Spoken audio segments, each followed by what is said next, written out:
sửa mấy cái máy hàn quai, hàn dây đai này. Cái này ok rồi đấy.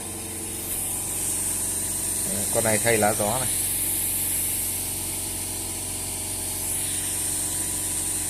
Bấm nha.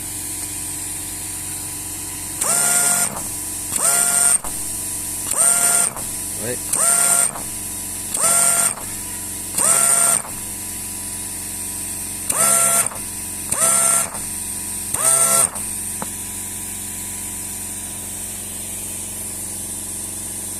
Rất là mạnh đấy.